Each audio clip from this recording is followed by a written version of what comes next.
Hello people, I welcome you all to Homeo Synapse. This is Dr. Madhushri Datta. I welcome you all here, and in the previous part we were talking about the prophylaxis of rabies.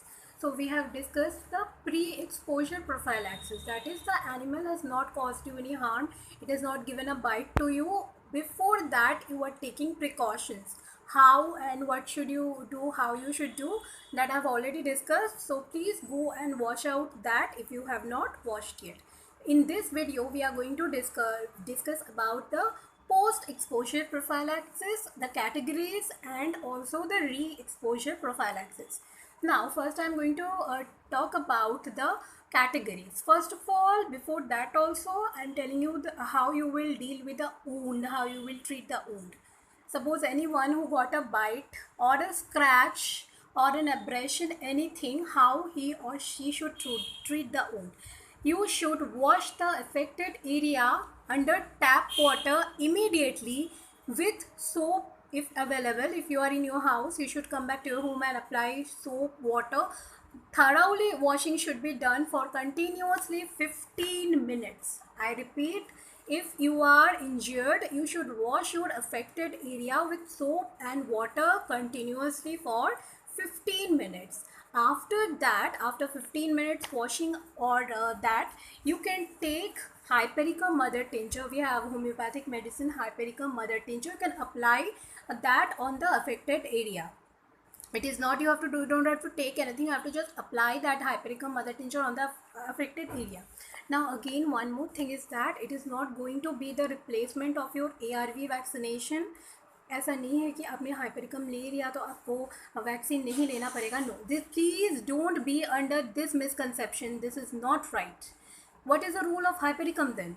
It is just acting as a local disinfectant. Okay, it has no, it's not going to be a supplementation for your rabies vaccine. Okay, it is just acting as a local disinfectant. Now, suppose if you are not having Hypericum, then you can apply Lidum. Again, Lidum is also not your supplementation of your this thing, rabies vaccination. It's just going to act as a local disinfectant. Now let us come to the three categories.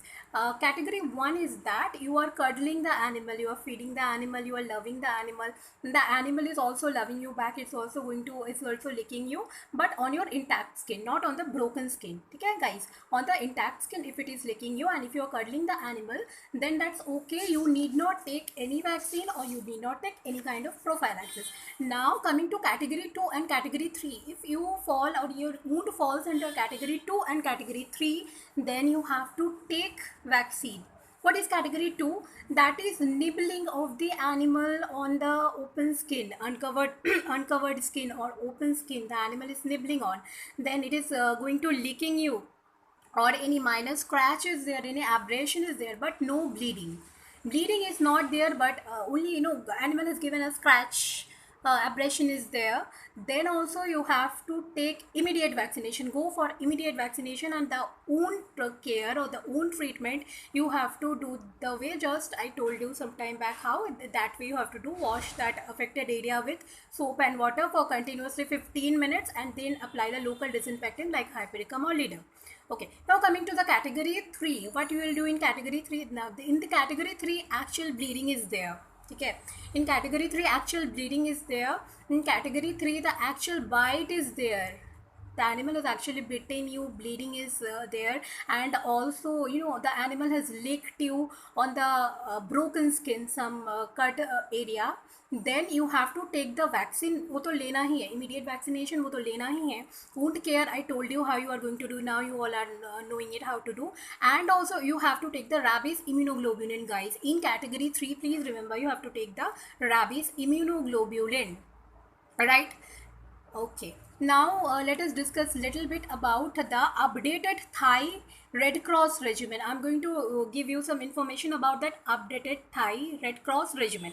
There 4 visits will be there. 4 visits you have to go on the respective days, that is day 0, day 7, day 0, day 3, day 7 and day 28. Day 0, day 3, day 7 and day 28. Dose is 0.1 ml Where will you give? In the both shoulder. That is, in case of adult, you will give on the deltoid, and in case of children, where will you give, guys? On the lateral, anterolateral part of the thigh you are going to give. So in case of adult, deltoid; in case of children, anterolateral part of the thigh. Right. Now I am coming to one more criteria, that is SN5 dose schedule.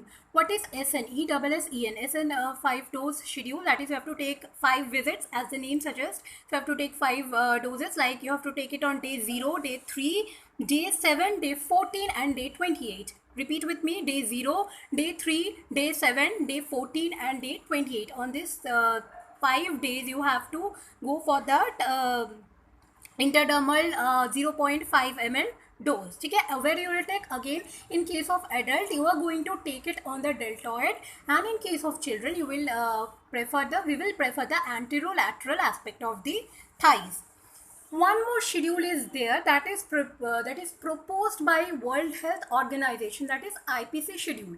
This is proposed by World Health Organization, but still now it is not adopted by our this National Anti-Rabies or Rabies Control Program. Okay, this is National Rabies Control Program. They have not yet adopted this IPC schedule, but this is already proposed by the World Health Organization. In this we are going to have, that is three dose we are going to give, that is interdermal. In IPC schedule it is interdermal, 3 days, that is 0, 3 and 7. What is the dose? 0.1 ml you are going to give it. Okay, now coming to the next category, that is re-exposure prophylaxis. that is मत बार बार re-exposure हो रहा है, बार बार वो animal आपको scratch कर रहा है, लिक कर रहा है अनकवर्ड स्किन में, ऐसा कुछ हो रहा है. ठीक है. Then what you should do, first of all, is a wound care. Wound care is very very important. Wound care, you have to take proper care that you are following it properly or not. So wound care you have to do. Then again, regimen, you have two options. Here also you have two options. If you can remember in the previous video when I was talking about the pre-exposure prophylaxis, I gave you two options where you can take it. In this one also like this, we have two options. One is interdermal dose vaccine on day 0 and day 3. The other is intramuscular, that you have to take a complete vial on day 0 and day 3. ठीक है. इतना हो गया, ये सब prophylaxis था. तो ये सब के बाद I will give you a hypothetical situation. Suppose a patient comes to you bitten by a dog. Okay, a boy comes to you after being bitten by a dog, and somehow the local people have caught the dog and said the dog is healthy. Dog is not having any disease, it's healthy. Now what you should do at that moment? Should you wait for 10 days to see if the animal is healthy, if the dog is healthy, or you should go for the prophylaxis immediately? What should be your choice? Guys, you should go for the prophylaxis immediately. ठीक है, उसको देना start कर दो. Start the schedule or the regimen. I discussed also some time back that start giving that. Now what is suggested is that observe the animal till 10 days. Now during this full 10 days duration, if the animal is healthy, it's not developing anything symptoms and all, then you may stop the prophylaxis. You may stop it. Okay, but I suggest you that complete the prophylaxis. Why? Because you cannot take any chance. This is a disease, guys, with 100% mortality. अगर एक बार किसी को rabies हो जाता है तो it is a very pathetic situation. People are helpless. We cannot do anything. ठीक है, तो prophylaxis ले लो, complete कर लो. But if the animal is healthy, then you can stop it. But I suggest you personally to take it. ठीक है, तो चलो हो गया, it's over. If you like this video and the previous video also, please do like, share and subscribe and hit the bell icon below. Okay, chalo, thank you. Bye.